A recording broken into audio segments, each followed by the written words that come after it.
Hello friends, welcome to Day Trader Telugu and good evening. Sensex 671 points down ay 71,355 దగ్గర close అయితే Nifty 198 points down ay 21,513 దగ్గర close అయింది. whereas bank Nifty 709 points down ay 47,450 దగ్గర close అయింది. Friends, ఇవాల్టి market ఒక price activity మాట్లాడుకునే ముందు ఈ ఒక్క విషయాన్ని క్లియర్ గా చెప్పాలనుకుంటున్నాను.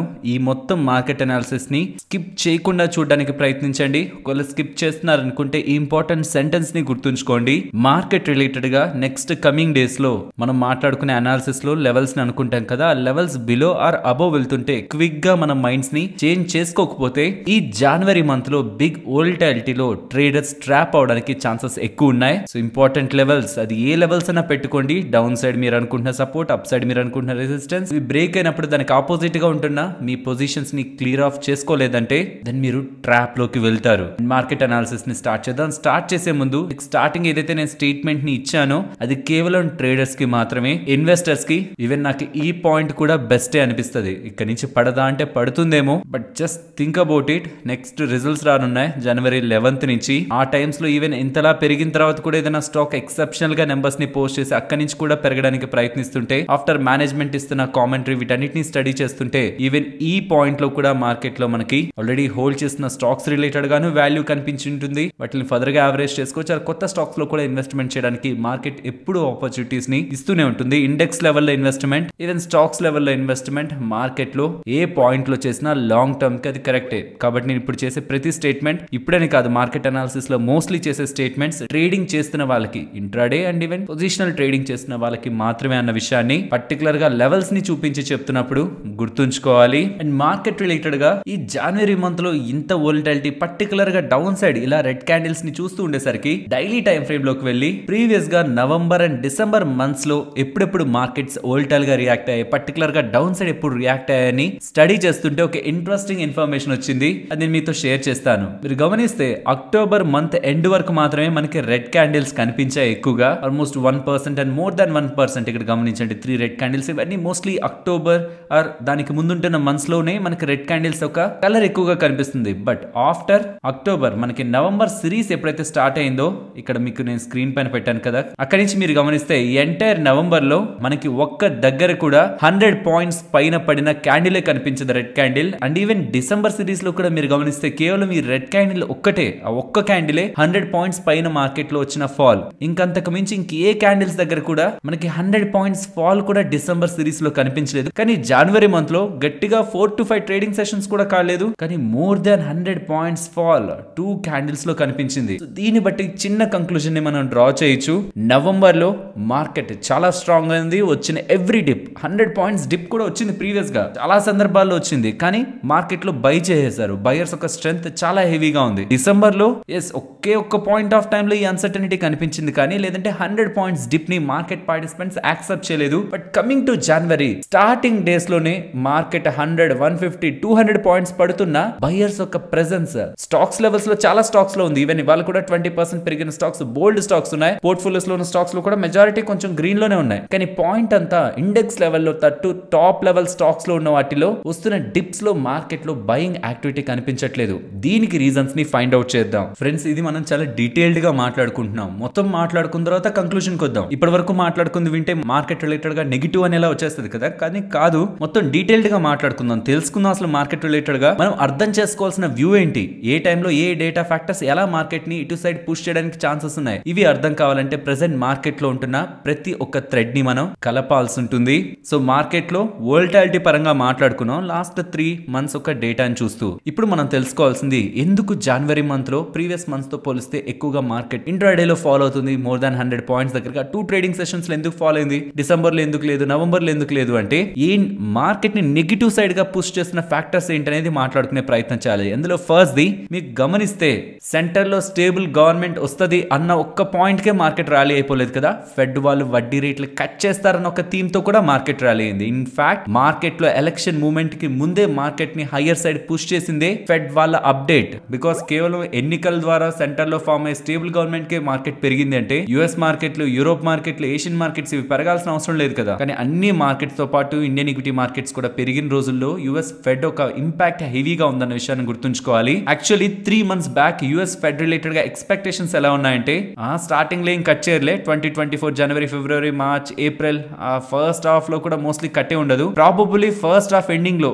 మీన్స్ ఫస్ట్ 6 months ఎండింగ్ లో 5th month లోనో 6th month లోనో మే లోనో జూన్ లోనో ఒక కట్ ఉంటుంది, రేట్ కట్ ఉంటుంది, తర్వాత ఇంకొక రేట్ కట్ ఉంటుంది. సో మినిమం 2024 లో ఒక రేట్ కట్టు 2 రేట్ కట్లు ఉంటాయి అని మార్కెట్ ఎక్స్పెక్ట్ చేసింది. బట్ ఎప్పుడైతే ఫెడ్ వాళ్ళ రీసెంట్ ఫెడ్ మీటింగ్ లో మేము వడ్డీ రేట్లు కట్ చేయాలనుకుంటున్నాం అని ఎలా స్ట్రాంగ్ స్టేట్మెంట్ చేశారో వాళ్ళు, దెన్ మే వరకు వెళ్లాల్సిన అవసరం లేదు. మార్చ్ ఏప్రిల్ లోనే ఒక రేట్ కట్ ఉంటది, ఖచ్చితంగా ఉంటది. అండ్ ఇయర్ మొత్తం మీద కూడా ఇంకా ఎక్కువ రేట్ కట్లు ఉంటాయని ఎక్స్పెక్టేషన్స్ వచ్చాయి. ఎక్స్పెక్టేషన్స్ తో మార్కెట్ పెరిగిపోవడం స్టార్ట్ అయ్యాయి అప్ సైడ్. ఇలా మార్కెట్స్ పెరిగిపోతుండేసరికి ఫెడ్ కి సంబంధించిన ఓటింగ్ మెంబర్స్ దగ్గర నుంచి రీసెంట్ గా సాటర్డే కూడా డలాస్ కి సంబంధించిన ఫెడ్ ప్రెసిడెంట్ అయిన లోగన్ గారు మాట్లాడుతూ వడ్డీ రేట్ల కట్ గురించి పక్కన పెడదాం, వడ్డీ రేట్లు పెంచే సినారియో రాకూడదు, సో వడ్డీ రేట్లు కట్ చేసేయాలి, ఎకానమీని ఈజ్ చేసేయాలనే ఒక విధానంతో మనం ముందుకెళ్లి వడ్డీ రేట్లను పెంచే ఆలోచనలోకి, వడ్డీ రేట్లు పెంచే సిచ్యువేషన్ లోకి ఇన్ఫ్లేషన్ వెళ్ళకూడదని ఎలా తన స్టేట్మెంట్స్ చేస్తూ ఉండడం. మార్కెట్ అంతా వడ్డీ రేట్లు ఎప్పుడు కట్ చేస్తారు, ఎన్నిసార్లు కట్ చేస్తారు, ఎంత ఫ్రీక్వెన్సీ ఉంటుంది, ఎన్ని ఎక్కువ రేట్ కట్స్ ఉంటాయి, ఇవే ఎక్కువ ఆలోచిస్తూ ఉంటే వడ్డీ రేట్ల పెంపు సైడ్ అసలు వెళ్లకుండా ఉండేలా మనం చర్యలు తీసుకోవాలి. అంటే దీన్ని బట్టి వీళ్ళు అంత ఈజీగా దగ్గరలో వడ్డీ రేట్లు కట్ చేసేలా లేరని, అగైన్ మళ్ళీ మే జూన్ ఆ టైంకే మళ్ళీ వడ్డీ రేట్లు కట్ అవుతాయని లాస్ట్ 3 months బ్యాక్ ఉన్న ఎక్స్పెక్టేషన్స్ కి రేట్ కట్ ఎక్స్పెక్టేషన్స్ వెనక్కి వెళ్ళాయి. యాక్చువల్లీ అక్కడే ఉండేవి. మార్కెట్ కొంత యూఫోరియాలో బాగా పెరుగుతున్నప్పుడు ఇంకేముందిలే దగ్గరలోనే కట్ చేస్తారు అనుకున్నారు. బట్ ఫెడ్ మెంబర్స్ అందరూ రీసెంట్ టైమ్స్ లో వస్తూ చేస్తున్న స్టేట్మెంట్స్ తో సర్లే మనం ఎక్కువ ఎక్స్పెక్ట్ చేస్తున్నామేమో, లేదు మళ్ళీ ఇయర్ హాఫ్ లోనో లేదా ఇయర్ ఎండ్ లోనో ఇలా 1 నుంచి 2 రేట్ కట్సే ఉంటాయని కొంచెం వెనక్కి వెళ్తూ ఉండడం. ఇది మనం దేంతో టాలీ చేసుకోవచ్చు అంటే బాండ్ ఈల్డ్స్ తో టాలీ చేసుకోవచ్చు. సుమారు 3.8+ దగ్గరగా ఉంటున్న బాండ్ ఈల్డ్స్ రీసెంట్ టైమ్స్ లో స్లోగా పెరుగుతూ 4% కి వచ్చేసాయి. ఇది మెయిన్ ఆస్పెక్ట్ మార్కెట్ లో మీరు గమనించాల్సింది. సో ఇలాంటి సినారియోల్లో బాండ్ ఈల్డ్స్ కొంత పెరుగుతూ ఎకానమీలో వడ్డీ రేట్ల రిలేటెడ్ గా కట్ ఉంటుందా లేదా అనే క్వశ్చన్ మార్క్స్ ఉంటున్న టైంలో ఎకానమీ రిలేటెడ్ గా వచ్చే డేటా వీక్ గా రావాలి, పాజిటివ్ గా రాకూడదు. ఫ్రైడే మనకి యుఎస్ కి సంబంధించిన నాన్ ఫార్మ్ పేరోల్ డేటా వచ్చింది, స్ట్రాంగ్ గానే వచ్చింది. అంతకు ముందు private job data ADP data అది వచ్చింది. 1,16,000 జాబ్స్ యాడ్ అవుతాయంటే 1,50,000 1,60,000 దగ్గరగా జాబ్స్ యాడ్ అయ్యాయి, అది స్ట్రాంగ్ గానే వచ్చింది. ఫెడ్ మినిట్స్ మీటింగ్ అప్డేట్ లో కూడా వడ్డీ రేట్లు త్వరగా కట్ చేయాలన్న ఒక ఆలోచనలో వాళ్ళు ఉన్నారనేలా ఏ డేటా రిప్రజెంట్ కాకపోతుండడం, ఇవన్నీ కూడా వడ్డీ రేట్లు త్వరగా కట్ అవ్వవు అనేలా మార్కెట్ కి కొంచెంగా ఇంజెక్ట్ అవుతూ global markets including US markets, Asian markets, European markets మొత్తంలో కూడా రీసెంట్ టైమ్స్ లో వస్తున్న సెల్ ఆఫ్ కి మెయిన్ రీజన్. ఈవెన్ ఇవాళ కూడా మీరు మార్నింగ్ గమనిస్తే ఏషియన్ మార్కెట్స్ 1 to 1.5% దగ్గరగా డౌనే ఉన్నాయి. ఇదొకట. నెక్స్ట్ ద రెడ్ సీ గురించి, Red Sea, Suez canal and వీటి రిలేటెడ్ గా జరుగుతున్న ఇష్యూ, వీటన్నిటి గురించి మనం రీసెంట్ డేస్ లో మాట్లాడుకుంటూనే ఉన్నాం. కాబట్టి నేను అగైన్ అండ్ అగైన్ దాన్ని మెన్షన్ చేయాలనుకోవట్లేదు. 2 కన్సర్న్స్ మార్కెట్ ని డౌన్ సైడ్ పుష్ చేయడానికి ప్రాబబిలిటీ ఉంటున్నవి. అంటే మీరు ఇప్పుడు ఇంత చెప్పారు కాబట్టి మార్కెట్ ఇక్కడ నుంచి పతనం అయిపోతుంది, మార్కెట్ ఇక్కడ నుంచి ఫాల్ అయిపోతుంది. సో నెగిటివ్ సైడ్ చూడాలా, పుట్స్ ని బై చేయడం, కాల్స్ ని సెల్ చేయడం అలా చేయాలంటే ఫ్రెండ్స్ నేను ప్రీవియస్ గా చాలా సార్లు నేను మీతో చెప్పాను 21,450 మార్క్ బిలో వచ్చి మార్కెట్ నిజంగానే నేను వీక్ గా ఉన్నానని ప్రూవ్ చేసుకునేంత వరకు నేను మార్కెట్ నెగిటివ్ గా చూడను. ఇప్పుడు నేను చెప్పిన ఫ్యాక్టర్స్ అన్ని నా మైండ్ లో ఉంటున్నవే. ఇవన్నీ ఉన్న వ్యక్తికి ఖచ్చితంగా నెగిటివ్ ఒపీనియన్ వస్తుంది. పుట్స్ ని బై చేద్దాం, కాల్స్ ని సెల్ చేద్దాం, మార్కెట్ ఇంకెక్కడికో వెళ్ళిపోతుందని. బట్ అది ప్రైస్ లోకి రిఫ్లెక్ట్ అవ్వకుండా, ప్రైస్ లోకి ఇన్వాల్వ్ అవ్వకుండా మనం తీసుకునే యాక్షన్, ఈవెన్ మనం అంతా రైట్ గా థింక్ చేస్తున్నా మార్కెట్ లో ట్రాప్ అవడానికి ఛాన్సెస్ ఉన్నాయి. దీనికి మెయిన్ రీజన్ ఒక్కసారి ఫ్రైడే యాక్టివిటీని గమనించండి. ఇండియన్ ఈక్విటీ మార్కెట్స్ పరంగా FIS స్టిల్ 1,697 crores దగ్గరగా ఇండియన్ ఈక్విటీ మార్కెట్స్ లో బై చేశారు. DIS సెల్ చేస్తున్నారు, FIS బిగ్ వే లో బై చేస్తున్నారు. ఒకవేళ సెల్ చేసినది DIS అనుకుందాం, domestic institutional investors like mutual funds, వీళ్ళు అనుకుందాం సెల్ చేసి వాళ్ళు ఏం విత్డ్రాల్ చేసుకోలేరు కదా మ్యూచువల్ ఫండ్స్, అది పబ్లిక్ రిలేటెడ్ గా ఉంటున్నామని. ఒకవేళ మార్కెట్ పడితే అప్పుడు కొందాంలే అని కొంత పక్కన ఉంచుతూ ఉండొచ్చు, కొంత ప్రాఫిట్ బుకింగ్ చేసుకుంటూ ఉండొచ్చు. బట్ సమ్ పాయింట్ వాళ్ళు డెఫినెట్లీ దాన్ని మార్కెట్ లోకి ఇన్వెస్ట్ చేయాల్సిందే. సో DIS చేస్తున్న సెల్లింగ్ అనేది పెద్ద ఇంపార్టెంట్ ఏం కాదు, FIS చేస్తున్న సెల్లింగ్ మనకి ఇంపార్టెంట్. అండ్ FIS కి సంబంధించిన F&O యాక్టివిటీని కూడా మీరు అబ్జర్వ్ చేస్తే లాంగ్స్ పెరిగాయి. సో ఫ్రైడే యాక్టివిటీ ప్రకారం క్యాష్ లోను వాళ్ళ బయింగ్ ఉంది, లాంగ్స్ పెంచుకున్నారు. ఈవెన్ మార్కెట్ లో ఇందాక అనుకున్న నెగిటివిటీ అంతా సర్క్యులేట్ అవుతున్న టైంలో కూడా FIS మార్కెట్ ని నెగిటివ్ గా చూడట్లేదు. అండ్ ప్రైస్ కూడా నేను అనుకున్న లెవెల్ కి బిలో రావట్లేదు. కాబట్టి ఈ పాయింట్ కూడా యాజ్ పర్ ప్రైస్ నేను మార్కెట్ ని బులిష్ గానే చూస్తున్నాను. బట్ స్టార్టింగ్ లో మీకు ఒక స్టేట్మెంట్ చేశాను గుర్తుందా, ఇంపార్టెంట్ లెవెల్స్ బ్రేక్ అయితే క్విక్ గా మన మైండ్ ని చేంజ్ చేసుకోవడానికి రెడీగా ఉండాలి. 450 బ్రేక్ అయి market down side intraday sessions లో 15-minute క్యాండిల్ క్లోజ్ అయినా or daily candle even last లో కూడా ఫాలో అవుతూ ఆ లెవెల్ బిలో క్లోజ్ అవుతున్నా దెన్ మార్కెట్ ని బులిష్ గా చూసే వ్యూ ని పక్క నుంచి ఫస్ట్ మార్కెట్ రిలేటెడ్ గా ప్యూర్లీ బులిష్ గా ఉంటున్న పొజిషన్స్ అయితే పర్సనల్ గా నేను హోల్డ్ చెయ్యను అండ్ ఇంకొంత మార్కెట్ కి స్పేస్ ఇస్తాను. ఇంకొక 100 పాయింట్స్ దగ్గరగా 450 దగ్గర క్లోజ్ అయితే బిలో 350 దగ్గరగా స్పేస్ ఇస్తాను. అక్కడ కూడా మార్కెట్ కన్సాలిడేట్ అయి రివర్సల్ అప్ సైడ్ కాకుండా డౌన్ సైడ్ కి బ్రేక్ అవుతుంటే దెన్ డెఫినెట్లీ మార్కెట్ పరంగా ఉంటున్న వ్యూ ని బులిష్ వ్యూ ని బేరిష్ వ్యూ గా మార్చుకునేందుకు రెడీగా ఉంటాను. బట్ ఒకవేళ మార్కెట్ ప్రీవియస్ గా చూడండి, ఇది ట్రిపుల్ బాటమ్ ఇంచుమించు ఇక్కడ ఒకసారి క్లియర్ గా ఇక్కడ ఒకసారి ఈవెన్ ఇక్కడ ఒకసారి 3 times దగ్గరగా వచ్చి సపోర్ట్ తీసుకుంది. సో ఇక్కడ నుంచి అగైన్ మార్కెట్ రివర్సల్ అవుతున్నప్పుడు 21,750 ఇంపార్టెంట్ రెసిస్టెన్స్. కేవలం షార్ట్ టర్మ్ కి ఎవరైనా ప్లే చేయాలనుకుంటున్న వాళ్ళు అక్కడికి వస్తున్నప్పుడు వాళ్ళు కొంత స్టాప్ లాస్ ని రివైజ్ చేసుకుంటేనే నెక్స్ట్ వస్తున్న ఈ సడన్ రివర్సల్స్ లో ట్రాప్ అవ్వకుండా ఉంటారు. If in case market daily closing ఈ లెవెల్ అబోవ్ కానీ ఇవ్వగలుగుతుంటే, మనం అవర్లీ చూస్తున్నాం, డైలీ క్లోజింగ్ ఈ లెవెల్ అబోవ్ ఇవ్వగలుగుతుంటే probably 22,000 22,200 market next level of important resistance ని మనం గమనించవచ్చు. అక్కడ వరకు మోస్ట్లీ మార్కెట్ రిలేటెడ్ గా ఒక స్ట్రాంగ్ ట్రెండ్ ఉండడానికి ఛాన్సెస్ ఉన్నాయి. లేదు మార్కెట్ ఇక్కడ నుంచి అప్ సైడ్ రివర్సల్ కాకుండా డౌన్ సైడ్ వస్తుంటే ఫస్ట్ లెవెల్ 21,450 బ్రేక్ అయి బిలో క్లోజ్ అవుతుంటే ఇంట్రాడేలో పక్కకి ఉండడం అండ్ 21,350 బిలో మార్కెట్ క్లోజ్ అవుతుంటే దెన్ కంప్లీట్ గా మార్కెట్ రిలేటెడ్ గా పొజిషన్స్ ని అండ్ వ్యూ ని చేంజ్ చేసుకునే ప్రయత్నం మార్కెట్ పరంగా నేను పర్సనల్ గా చేస్తాను. స్టార్టింగ్ లో చెప్పాను కదా, జాగ్రత్తగా ఉండాలి, చేంజ్ చేసుకునేందుకు రెడీగా ఉండాలి. Because compared with November December market related గా వోలటైలిటీ అయితే చేంజ్ అయింది. With respect to US fed rate cut expectations change అవడం, నెగిటివ్ గా చేంజ్ అవడం, రెడ్ సీ రిలేటెడ్ గా కొంత కలకలం ఇంకా అన్సర్టనిటీ అలా ఉండిపోవడం. For the first time recent times market పడుతుంటే విక్స్ పెరిగింది. ఈ రీజన్స్ తో నేనేమో యూజువల్ గా ఇలానే జరగాలి, మార్కెట్ పడుతుంటేనే విక్స్ పెరగాలి, కానీ ప్రీవియస్ గా మార్కెట్ పెరుగుతుంటే విక్స్ పెరిగింది. అండ్ ఈ రీసెంట్ డేస్ లో మార్కెట్ కన్సాలిడేట్ అవుతున్నప్పుడు ఈవెన్ మార్కెట్ పడుతున్నా విక్స్ పడింది. కానీ ఫస్ట్ టైం మార్కెట్ లో కొంత బ్యాలెన్స్ అయితే కుదురుతున్నట్టు కనిపిస్తుంది. ఏవేవి ఎలా జరిగితే ఎలా ఏవి మూవ్ అవ్వాలో అవి అలా మూవ్ అవుతున్నాయి ప్రెసెంట్. లెట్స్ సీ మార్కెట్ ఏ ఇంపార్టెంట్ లెవెల్స్ ని బ్రేక్ చేసి ఏ డైరెక్షన్ లో వెళ్తుందని నేనైతే వెయిట్ చేస్తున్నాను. ఇంపార్టెంట్ లెవెల్స్ బ్రేక్ అయ్యే వరకు ప్రీవియస్ గా ఉంటున్న బులిష్ వ్యూ ని కూడా పొజిషన్స్ పరంగానే అలానే ఉంటున్నా. ఇక్కడ నుంచి కూడా మార్కెట్ ని బులిష్ గానే చూస్తున్నానని మ్యాక్రో డేటా పరంగా అయితే నేను చెప్పలేకపోతున్నా. స్ట్రెంత్ అయితే డేటా పాయింట్స్ లో ఇప్పుడు ప్రెసెంట్ కనిపించట్లేదు. So purely based upon price market లో స్ట్రెంత్ ఫర్దర్ గా కంటిన్యూ అవ్వాలంటే ఇక్కడ నుంచి ఇంకొక 250 పాయింట్స్ అబోవ్ 21,750 బ్రేక్ అయ్యి అప్ సైడ్ క్లోజ్ అవుతుంటేనే మార్కెట్ లో బయింగ్ సెంటిమెంట్ ఫర్దర్ గా అరైజ్ అవుతుందని మనం ఎక్స్పెక్ట్ చేయొచ్చు. టిల్ దెన్ ఈ ఇంపార్టెంట్ లెవెల్స్ ఏది ఫస్ట్ బ్రేక్ అవుతా అన్న దాన్ని బట్టి ఆ డైరెక్షన్ లో మార్కెట్ ఒక మూవ్ ఉండడానికి ప్రాబబిలిటీ ఉంటుంది. మీరేం ఎక్స్పెక్ట్ చేస్తున్నారు అనేది కామెంట్ సెక్షన్ లో చెప్పండి. ఫ్రెండ్స్, ఇలా మార్కెట్ డేటాని కంప్లీట్ గా అనాలిసిస్ చేస్తూ ఇలా మార్కెట్ అనాలిసిస్ ని మీ ముందుకు తీసుకురావడానికి మేము పెడుతున్న ఎఫర్ట్స్ మీకు వాల్యుబుల్ గా అనిపిస్తూ ఉంటే మన వీడియోని తప్పకుండా లైక్ చేయండి. నాకు తెలిసి మార్కెట్ లో సెబీ ఇప్పటి వరకు చేసిన అన్ని సర్క్యులర్స్ లో ఇంత కన్ఫ్యూజన్ ఇంకే సర్క్యులర్ కూడా క్రియేట్ చేయలేదు. ఫ్రైడే మార్కెట్ క్లోజ్ అయిన తర్వాత కొంత టైం కి సెబీ వాళ్ళు షార్ట్ సెల్లింగ్ రిలేటెడ్ గా ఫ్రేమ్వర్క్ అని ఒక సర్క్యులర్ ని రిలీజ్ చేశారు. ఇన్ఫాక్ట్ ఇది ఒక కొత్త సర్క్యులర్ కాదు. అక్టోబర్ 2023 షార్ట్ సెల్లింగ్ రిలేటెడ్ గా ఫ్రేమ్వర్క్ ఆల్రెడీ సెబీ వాళ్ళు ఒక సర్క్యులర్ ద్వారా రిలీజ్ చేశారు. దానికి ఇది ఒక అడిషన్ మాత్రమే. Master circular October 16 SEBI website లో మనకు దొరుకుతుంది. మరి అదేంటి ఫ్రెండ్స్, అదంతా నేను కలిపి క్లియర్ గా నేను మీకు ఎక్స్ప్లెయిన్ చేస్తాను. బట్ మార్కెట్ లో షార్ట్ సెల్లింగ్ రిలేటెడ్ గా సెబీ వాళ్ళు సర్క్యులర్ రిలీజ్ చేశాక హెడ్ లైన్స్ ఒకసారి చూడండి. SEBI ban naked short selling and A institutional investor కూడా డే ట్రేడింగ్ చేయడానికి అలౌడ్ కాదు అని కొన్ని వెబ్సైట్స్ లో ఉంటే, వేరే కొన్ని వెబ్సైట్స్ లో సెబీ వాళ్ళు షార్ట్ సెల్లింగ్ ని అందరి ఇన్వెస్టర్స్ కి and across all people, retail కి, ఇన్స్టిట్యూషనల్ ఇన్వెస్టర్స్ కి అందరికీ అలౌ చేశారని ఒక్కొక్క దగ్గర ఒక్కొక్క హెడ్ లైన్, ఒక దగ్గర బ్యాన్ చేశారని ఒక దగ్గర అలౌ చేశారని దీని రిలేటెడ్ గా మనం క్లియర్ గా ఇప్పుడు డిస్కస్ చేసుకునే ప్రయత్నం చేద్దాం. సరే, సెబీ వాళ్ళ సర్క్యులర్ లో ఉంటున్న డేటాను ఒక్కొక్కటిగా గమనిస్తే షార్ట్ సెల్లింగ్ అంటే ఏంటో వాళ్ళు ఎక్స్ప్లెయిన్ చేస్తున్నారు. లైక్ మనకి ప్రతిసారి స్టాక్ పెరిగిపోతూనే ఉందనుకోండి, ఇండెక్స్ కానీ స్టాక్ కానీ, మనం కింద కొని పైన అమ్మేస్తాం. కానీ కొన్ని సందర్భాల్లో స్టాక్స్ కానీ ఆర్ ఇండెక్స్లు కానీ ఖచ్చితంగా పడతాయనిపిస్తే పైన అమ్మి హయ్యర్ ప్రైస్ లో అమ్మి లోయర్ ప్రైస్ కి వచ్చాక బై చేయాలనే ఆలోచన చాలా మంది ఇన్వెస్టర్స్ కి, ఈవెన్ ట్రేడ్ చేస్తున్న వాళ్ళకు కూడా ఉంటుంది.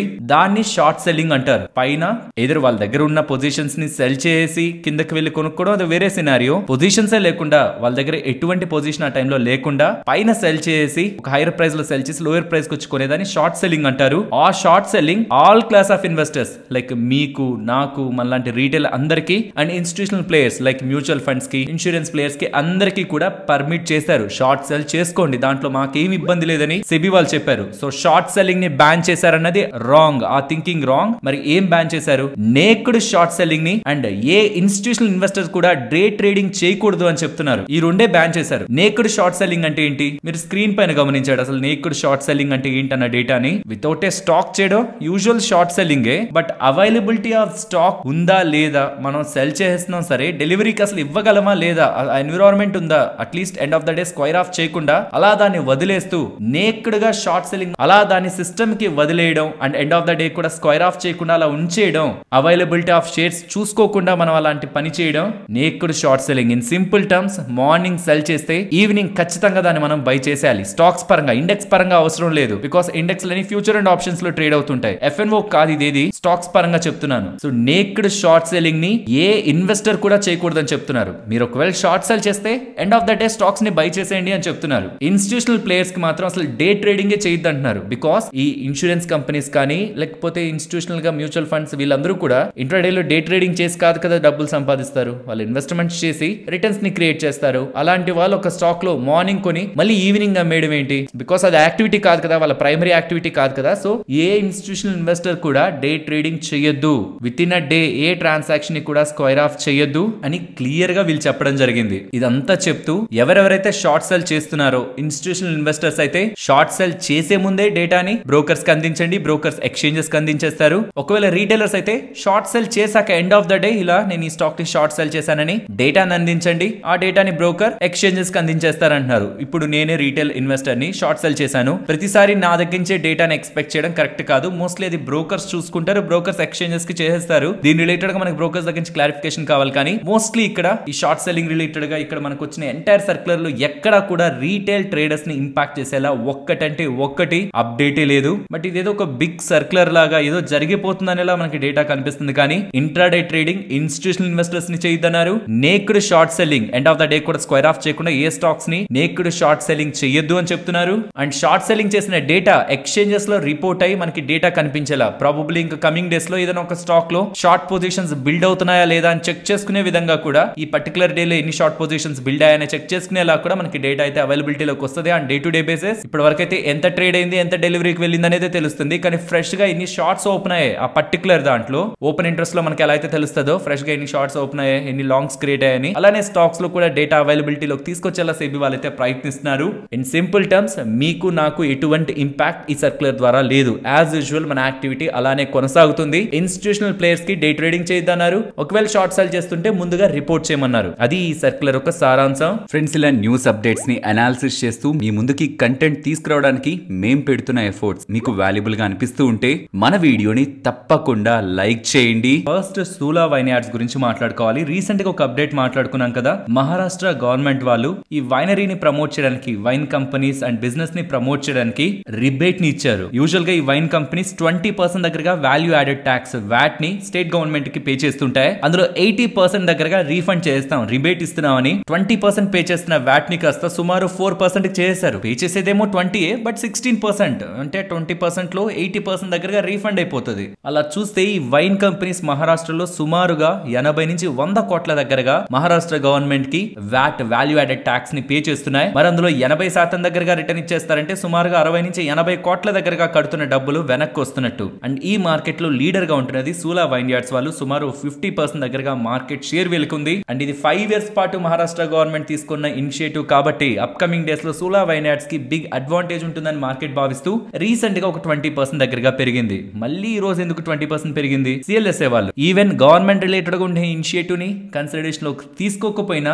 సూలా వైన్ యార్డ్స్ రిలేటెడ్ గా ఉంటున్న business growth, opportunity, size of the market, ఈ సెగ్మెంట్ లో గ్రోత్ కుంటున్న ఆపర్చునిటీ, వీటన్నిటిని ఫ్యాక్టర్ చేసుకొని వైన్స్ ఇంకా మార్కెట్స్ లో లైక్ ప్రజల్లో ఇంకా అంత ఆదరణ సంపాదించలేదని, బట్ అప్కమింగ్ డేస్ లో వీటి కల్చర్ పెరుగుతుంటే దాంట్లో ఎక్కువగా లాభపడేది ఈ కంపెనీ అని. కాబట్టి ఈ స్టాక్ రిలేటెడ్ గా టార్గెట్ 500 అన్నారు ప్రీవియస్ గా, 500+ చేంజ్ దగ్గరగా. ఇప్పుడు దాన్ని చేంజ్ చేస్తూ 863 టార్గెట్ అంటూ ఉండడం, ఈవెన్ గవర్నమెంట్ రిలేటెడ్ గా ఉన్న ఇనిషియేటివ్స్, వీటి కారణంగా వచ్చే అడ్వాంటేజ్ అవన్నిటిని పెద్ద ఫ్యాక్టర్ చేయకపోయినా కేవలం బిజినెస్ ద్వారానే చూస్తున్న ఈ స్టాక్ కి up side growth potential strong గా ఉందని భావిస్తూ వాళ్ళు పాజిటివ్ నోట్ రిలీజ్ చేయడం, టార్గెట్ 63 అండ్ స్టాక్ ఇవాళ కూడా అనదర్ 20% వెళ్ళింది. నెక్స్ట్ సుజ్లాన్ ఇవాళ అప్పర్ సర్క్యూట్ లో క్లోజ్ అయింది. దీని బ్యాక్ ఉంటున్న రీజన్ చూస్తే 5th జనవరి మార్కెట్ టైమ్స్ లోనే వీళ్ళు ఒక అప్డేట్ ని రిలీజ్ చేశారు. అది మార్కెట్ లో ఆల్రెడీ ఫ్యాక్టర్ అయింది స్టాక్ ప్రైస్ లో. నియర్లీ 225 మెగావాట్స్ సంబంధించిన 3 మెగావాట్ సిరీస్ ఉంది కదా, వీళ్ళు విండ్ టర్బైన్స్ పరంగా ఆర్డర్ వీళ్ళకి లభించిందని. బట్ స్టాక్ ఇవాళ అప్పర్ సర్క్యూట్ లో క్లోజ్ అవడానికి main reason 8th జనవరిన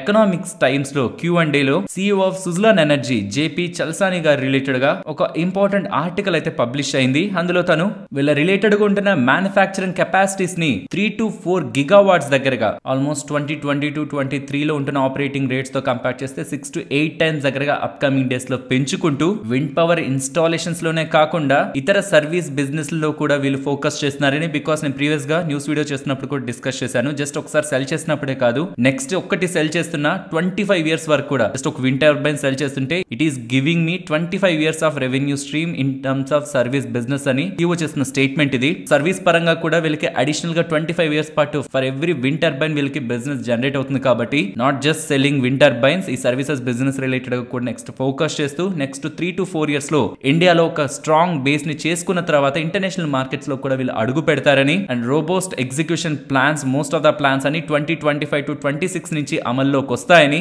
aspirational statements already బాగా పెరిగిపోయింది స్టాక్, ఇదేం అండర్ వాల్యూడ్ కాదు. బట్ స్టిల్ CEO దగ్గర నుంచి ఇలాంటి స్ట్రాంగ్ స్టేట్మెంట్స్ వస్తూ ఉండడం మార్కెట్ ఇవాళ వాటిని పాజిటివ్ గా తీసుకుంటూ స్టాక్ ని 5% అప్పర్ సర్క్యూట్ హిట్ అయ్యేలా చేసింది. నెక్స్ట్ UPL అలాగే ఆర్తి ఇండస్ట్రీస్ గురించి మాట్లాడుకోవాలి. మీకు గుర్తుంటే ఆర్తి ఇండస్ట్రీస్ వాళ్ళు లాస్ట్ వీక్ మనకు ఒక అనౌన్స్మెంట్ చేశారు. వీళ్ళకి యూరోపియన్ సైడ్ నుంచి మెటోలాక్ క్లోర్ అని ఒక అగ్రో కెమికల్ రిలేటెడ్ గా అడ్వాన్స్డ్ ఇంటర్మీడియట్ తయారు చేయడం కోసం 300 crore ప్రాజెక్ట్ ఫర్ 9 years లభించిందని, ఒక లాంగ్ టర్మ్ కాంట్రాక్ట్ లభించిందని. దీని కారణంగా వీళ్ళ revenues, margin, profitability, most important volumes improve అవుతాయని మార్కెట్ ఎక్స్పెక్ట్ చేస్తూ ప్రీవియస్ గా స్టాక్ ప్రైస్ లో మనకి జంప్ అయితే కనిపించింది. బట్ ఇప్పుడు వస్తున్న ట్విస్ట్ ఏంటంటే ఏ ప్రొడక్ట్ కోసం అయితే వీళ్ళు అడ్వాన్స్డ్ ఇంటర్మీడియట్ తయారు చేయబోతున్నారో నెక్స్ట్ 9 years కోసం మెటోలాక్ క్లోర్, ఆ ప్రొడక్ట్ రిలేటెడ్ గా లైసెన్స్ ని యూరోపియన్ యూనియన్ వాళ్ళు రెన్యూ చేయడానికి నిరాకరించారు. సో యూరోపియన్ యూనియన్ వాళ్ళు ప్రొడక్ట్ కి లైసెన్సే ఇవ్వకపోతే దానికి అడ్వాన్స్డ్ ఇంటర్మీడియట్ వీళ్ళు ఎలా తయారు చేస్తారు? కాబట్టి స్టాక్ ఇవాళ నియర్లీ 4.5% ఫాల్ అయింది. కమింగ్ టు UPL, మెటోలాక్ క్లోర్ ఒక ఫైనల్ ప్రొడక్టే తయారు చేసేది వీళ్ళు. అండ్ అది యూరోపియన్ యూనియన్ రిలేటెడ్ గా కూడా అక్కడ బిజినెస్ వీళ్ళకు ఉంది. సో అక్కడ కొంత ఇంపాక్ట్ అవుతుందని మార్కెట్ భావిస్తూ UPL స్టాక్ లో కూడా మనకి ఇంపాక్ట్ కనిపించింది. నెక్స్ట్ జూపిటర్ వ్యాగన్స్ గురించి మాట్లాడుకోవాలి. జూపిటర్ వ్యాగన్స్ వాళ్ళు 100 crores ఆర్డర్ ఒక లీడింగ్ ఆటోమొబైల్ మ్యానుఫ్యాక్చర్ దగ్గర నుంచి గెలుచుకున్నారని. 4 racks of double decker automobile carrier wagons related గా వీళ్ళకి ఆర్డర్ లభించిందని ఎలా వీళ్ళు అప్డేట్ చేస్తున్నారు. వీళ్ళ entire current defence ministry order 400 crores ఉందని. అండ్ నెక్స్ట్ 2 years లో 1200 crores దగ్గరగా క్యాపెక్స్ చేస్తూ అప్కమింగ్ డేస్ లో వీళ్ళ ఇంక్రిమెంటల్ క్యాష్ ఫ్లోస్ ని పెంచుకుంటారనేలా మేనేజ్మెంట్ అప్డేట్ చేస్తూ ఉంది. నెక్స్ట్ పాండి ఆక్సైడ్స్ గురించి మాట్లాడుకోవాలి. వీళ్ళు 12th జనవరిన బోర్డ్ మీటింగ్ ని కండక్ట్ చేసి ఫండ్ రైజింగ్ రిలేటెడ్ గా డెసిషన్ తీసుకుంటారని ఎక్స్చేంజెస్ కి అప్డేట్ చేశారు. నెక్స్ట్ ఫెమ్ ఇండస్ట్రీస్ గురించి మాట్లాడుకోవాలి. ఆటో యాక్సెసరీస్ రిలేటెడ్ గా బిజినెస్ చేసే వీళ్ళు 15th జనవరిన బోర్డ్ సమావేశాన్ని ఏర్పాటు చేసి బోనస్ షేర్స్ రిలేటెడ్ గా డెసిషన్ తీసుకుంటారంటున్నారు. నెక్స్ట్ క్యూపిడ్ స్టాక్ గురించి మాట్లాడుకోవాలి. ప్రీవియస్ గా ప్రమోటర్స్ రిలేటెడ్ గా చేంజ్ కనిపించింది. ఇప్పుడు stock split, bonus and fund rise related గా కూడా 23rd జనవరిన బోర్డ్ మీటింగ్ ని కండక్ట్ చేసి డెసిషన్ తీసుకుంటారు అంటూ ఉండడం స్టాక్ ఇవాళ ఇలా గ్రో అయింది. అండ్ ప్రమోటర్ చేంజ్ అవుతున్నారనే అనౌన్స్మెంట్ దగ్గర నుంచి స్టాక్ నియర్లీ 4 times దగ్గరగా పెరిగింది. నెక్స్ట్ హొనాసా కన్స్యూమర్ గురించి మాట్లాడుకోవాలి. వస్తున్న కొన్ని ఇష్యూస్ తో స్టాక్ ప్రీవియస్ గా కొంత టైం బ్యాక్ పడింది, కానీ మళ్ళీ అగైన్ ఆల్ టైమ్ హైక్ దగ్గరగా స్టాక్ రీచ్ అయింది. అండ్ ఇప్పుడు మార్కెట్ లో ఉంటున్న speculation MSCI global small cap index inclusion లో ఏ స్టాక్స్ ఇంక్లూడ్ అవ్వడానికి ప్రాబబిలిటీ ఉంటాయని, అండ్ ఆ స్టాక్స్ లోకి ఎంత మేరకు డబ్బులు ఇన్ఫ్లో అవ్వడానికి $1 million ఇవన్నీ 11,7666 ఇవన్నీ $1 million ఎంత మేరకు డబ్బులు రావడానికి పాసిబిలిటీ ఉంటుందనేలా నువ్వమ్మ వాళ్ళ రీసెర్చ్ రిపోర్ట్ లో ఈ పర్టికులర్ స్టాక్స్ రిలేటెడ్ గా వాళ్ళు పాజిటివ్ గా ఈ ఎక్స్పెక్టేషన్స్ ఇలా రావడానికి ఛాన్సెస్ ఉన్నాయి డబ్బులు అని చెప్తూ ఉండడం స్టాక్ ఇవాళ ఇలా మూవ్ అయింది. అండ్ దీంతో పాటు ఈ పర్టికులర్ స్టాక్ పరంగా 32.6 lakh షేర్స్ దగ్గరగా ఇవాళ లార్జ్ ట్రేడ్ లో భాగంగా ఆల్మోస్ట్ ఇవాళ 1% దగ్గరగా ఈక్విటీ హ్యాండ్స్ అయితే మారింది. నెక్స్ట్ AVG లాజిస్టిక్స్ చాలా చిన్న కంపెనీ, 500 crore మార్కెట్ క్యాపిటల్ ఉన్న కంపెనీ 12th జనవరిన బోర్డు సమావేశాన్ని ఏర్పాటు చేసి ఫండ్స్ రైజ్ చేస్తారని చెప్తున్న అప్డేట్స్ తో స్టాక్ ఇవాళ ఇలా గెయిన్ అయింది. నెక్స్ట్ IRCTC గురించి మాట్లాడుకోవాలి. ఇన్వెస్టెక్ వాళ్ళు వందే భారత్ ఆపర్చునిటీ రిలేటెడ్ గా ఒక నోట్ ని రిలీజ్ చేస్తూ IRCTC పరంగా ప్రీవియస్ గా ఇచ్చిన 900 టార్గెట్ నుంచి 1080 టార్గెట్ కి ఇంక్రీజ్ చేస్తూ గవర్నమెంట్ ఆఫ్ ఇండియా అడిషనల్ గా 475 వందే భారత్ ట్రైన్స్ ని మార్చ్ 2025 లోపు తీసుకురావాలనుకుంటుందని, దీని కారణంగా ఐఆర్సిటిసి వాళ్ళ ఆపరేటింగ్ ప్రాఫిట్ కూడా అడిషనల్ గా బెనిఫిట్ ఉంటుందని వీళ్ళు భావిస్తూ hire earnings, hire growth momentum IRCTC పరంగా గవర్నమెంట్ తీసుకుంటున్న ఈ న్యూ వందే భారత్ ట్రైన్స్ పరంగా ఐఆర్సిటిసికి యాడెడ్ అడ్వాంటేజ్ అవుతుందని స్టాక్ టార్గెట్ 1080 ఇస్తుండడం ఇవాళ 1% దగ్గరగా పాజిటివ్ లో ఎండ్ అయింది స్టాక్. నెక్స్ట్ జేబీఎం ఆటో గురించి మాట్లాడుకోవాలి. By 2030 most of the buses అన్ని ఎలక్ట్రిక్ బసెస్ అవుతాయని ఇలా చెప్తూ నెక్స్ట్ ఫైనాన్షియల్ ఇయర్ నుంచి ఈవీ అనేది ఎలక్ట్రిక్ వెహికల్ సెగ్మెంట్ అనేది టాప్ లైన్ లో 35 to 40% ఆఫ్ ద రెవెన్యూని కాంట్రిబ్యూట్ చేస్తుందని vice chairman and managing director of the company Arya గారు స్టేట్మెంట్స్ చేస్తూ ఉండడం. వీళ్ళకి already electric vehicle buses order book సుమారు 5,000 ఎలక్ట్రిక్ వెహికల్ బసెస్ దగ్గరగా ఉన్నాయి ఆర్డర్ బుక్ లో. అందులో సుమారు 2,000 ఎలక్ట్రిక్ వెహికల్ బసెస్ FY24 లోనే డెలివర్ చేస్తారంటున్నారు. అండ్ అప్కమింగ్ క్వార్టర్స్ లో కూడా ఇలానే స్ట్రాంగ్ ఆర్డర్స్ వీళ్ళు గెలుచుకుంటూ top line business mostly 30% growth తో గ్రో అవుతుందనేలా వీళ్ళు స్టేట్మెంట్స్ చేస్తూ ఉండడం ఫైనాన్షియల్ ప్లాట్ఫామ్స్ లో స్టాక్ ఇలా గెయిన్ అయింది. నెక్స్ట్ మార్కెట్ లో ఉంటున్న స్పెక్యులేషన్స్, సోనీ వాళ్ళు అండ్ జీ వాళ్ళు ఇద్దరు కూడా మర్జ్ అయ్యి కంబైన్డ్ ఎంటిటీని ఫామ్ చేయాలనుకుంటున్నారు కదా, కానీ దీని రిలేటెడ్ గా కొన్ని నెగిటివ్ ఆర్టికల్స్ అయితే పబ్లిష్ అవుతూ ఉన్నాయి. సోనీ వాళ్ళు ఈ డీల్ నుంచి వెనక్కి వెళ్ళాలనుకుంటున్నారని. మరి చూడాలి రియాలిటీలో అఫీషియల్ గా ఏ అప్డేట్ వస్తుందని. యాజ్ ఆఫ్ నౌ ఇది అఫీషియల్ అప్డేట్ కాదు, బట్ ఈ అప్డేట్ తో స్టాక్ అయితే ఇవాళ డౌన్ అయింది. నెక్స్ట్ ఎఫ్ఎంసీజీ స్టాక్స్ అయిన Godrej consumer products and Marico గురించి మాట్లాడుకోవాలి. వీళ్ళిద్దరూ కూడా Q3 డేటాని పబ్లిష్ చేశారు. అండ్ పబ్లిష్ చేస్తూ వీళ్ళు చేసిన స్టేట్మెంట్స్ లో ఇంపార్టెంట్ స్టేట్మెంట్ వాల్యూమ్స్ డ్రాప్ అవుతాయని, మీన్స్ వాల్యూమ్స్ ఎక్స్పెక్టెడ్ కంటే కొంత బిలో ఉంటాయని. అండ్ రెవెన్యూ పరంగా కూడా ఏదైతే రా మెటీరియల్ ఫాల్ కారణంగా వచ్చిన అడ్వాంటేజ్ ఉందో అది కన్స్యూమర్స్ కి పాస్ ఆన్ చేశారు కాబట్టి వాల్యూమ్స్ లో ఏమంత సిగ్నిఫికెంట్ గ్రోత్ కూడా ఎక్స్పెక్ట్ చేయదు. మోస్ట్లీ ప్రీవియస్ క్వార్టర్స్ కంటే లిటిల్ బిలో ఉంటుందనేలాగా వీళ్ళ ఎక్స్పెక్టేషన్స్ ని నెగిటివ్ గా మార్కెట్ లోకి త్రూ ఈ Q3 సేల్స్ డేటా పబ్లిష్ చేస్తూ ఉండడం బోత్ స్టాక్స్ ఇవాళ డౌన్ అయ్యాయి. అండ్ మోస్ట్లీ ఈ అప్డేట్స్ తోనే ఇవాళ ఎంటైర్ ఎఫ్ఎంసీజీ ప్యాక్ కూడా స్టాక్స్ కూడా డౌన్ సైడ్ ట్రేడ్ అయ్యాయి. నెక్స్ట్ నిఫ్టీలోకి bank Nifty support and resistance. Nifty present ఉంటున్న ఈ సపోర్ట్ బ్రేక్ అయితే దెన్ 350 ఇంపార్టెంట్ సపోర్ట్ నేను పర్సనల్ గా గమనిస్తున్నది అయితే, బికాస్ ప్రీవియస్ గా కూడా ఏం సిగ్నిఫికెంట్ గా అక్కడ ఏం డేటా మనకి బిల్డ్ అవ్వలేదు. సో నేను ఈ లెవెల్ నే గమనిస్తున్నాను సపోర్ట్ గా. ఇక్కడ నుంచి టాప్ సైడ్ ఇమీడియట్ గా 21,550 అది బ్రేక్ అయితే 21,650 అండ్ అబౌవ్ ఇది ఇంపార్టెంట్ లెవెల్ అన్నిటి మీద 21,750. బ్యాంక్ నిఫ్టీ పరంగా ఇవాళ ఆల్మోస్ట్ సపోర్ట్ దగ్గరే కన్సాలిడేట్ అయి క్లోజ్ అయింది. గ్యాప్ డౌన్ ఓపెనింగ్ జరుగుతుంటే మాత్రం 47,150 ఇంపార్టెంట్ సపోర్ట్, ఇది బ్రేక్ అయితే 46,870. బట్ అప్ సైడ్ వస్తున్నప్పుడు 47,630 and above 47,820 next level of resistance గా కనిపిస్తూ ఉంది. And coming to market range, previous గాను చెప్పాను రిస్క్ తీసుకుందాం ఒక 50 పాయింట్ జోన్ అని. ఇప్పుడు కూడా ఆల్మోస్ట్ 21,500 దగ్గరగా క్లోజ్ అయ్యాం. ఒక 50 పాయింట్ రేంజ్ తీసుకుందాం, బికాస్ ట్రిపుల్ బాటమ్ ఆల్మోస్ట్ ఇది బ్రేక్ అవుతుందా లేదా అలానే అప్ సైడ్ కి వెళ్తుందా అనేది ఒకసారి చూద్దాం. ఒకవేళ బ్రేక్ అయ్యి డౌన్ సైడ్ కి వస్తూ 50 పాయింట్ 21,450 బిలో కానీ ఉంటే దెన్ రేంజ్ ని 21,300 to 21,800 ఈ 500 పాయింట్ రేంజ్ కి షిఫ్ట్ చేస్తాను. లేదు మార్కెట్ గ్యాప్ అప్ అయింది అండ్ అక్కడి నుంచి సస్టైన్ అవుతుంది, ఈ 500 to 450 ఆ 50 పాయింట్ జోన్ అబోనే మార్కెట్ ట్రేడ్ అవుతుంది అంటే దెన్ యాజ్ యూజువల్ ఇదే రేంజ్ నే మార్కెట్ రిలేటెడ్ గా కంటిన్యూ చేయాలనుకుంటున్నాను. మరొక ఇంట్రెస్టింగ్ వీడియోతో మళ్ళీ మీ ముందుకు వస్తాను. అంతవరకు టేక్ కేర్, జై హింద్.